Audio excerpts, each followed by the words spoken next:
ചില ദൃശ്യങ്ങൾക്ക് കാലത്തെ തോൽപ്പിക്കാൻ കഴിയും. 10 വർഷം മുമ്പുള്ള ഈ പഴയ റെക്കോർഡിങ്ങിലേക്ക് നോക്കുമ്പോൾ അത് വെറുമൊരു വീഡിയോ അല്ല, അതൊരു കാലഘട്ടമാണ്. മുള്ളൻപാറയും വയലടയുടെ പച്ചപ്പും അന്നും ഇന്നും നമ്മളെ മോഹിപ്പിച്ചിരുന്നു. പക്ഷേ അന്നവിടെ എത്തുന്നവരിൽ ഒരു നാടൻ ശാലീനതയുണ്ടായിരുന്നു. വരിവരിയായി കിടക്കുന്ന ആ പഴയ കാറുകളും സുഹൃത്തുക്കളോടൊപ്പമുള്ള ആ ബൈക്ക് യാത്രകളും ഇന്നലെ കഴിഞ്ഞതുപോലെ തോന്നുന്നു. കാലം മാഞ്ഞുപോയിരിക്കാം, ആളുകളും മാറിയിട്ടുണ്ടാകാം.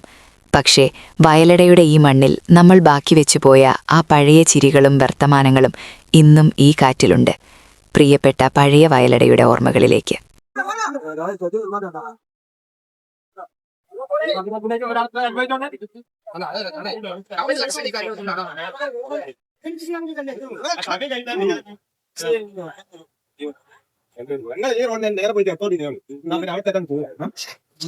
നാളെ ഫേസ്ബുക്കിൽ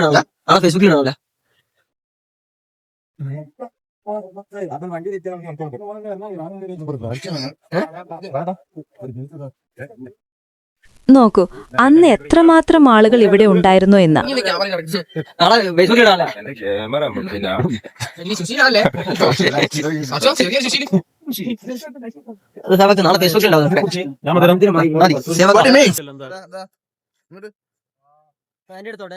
നാളെ ഫേസ്ബുക്കിൽ വേണം.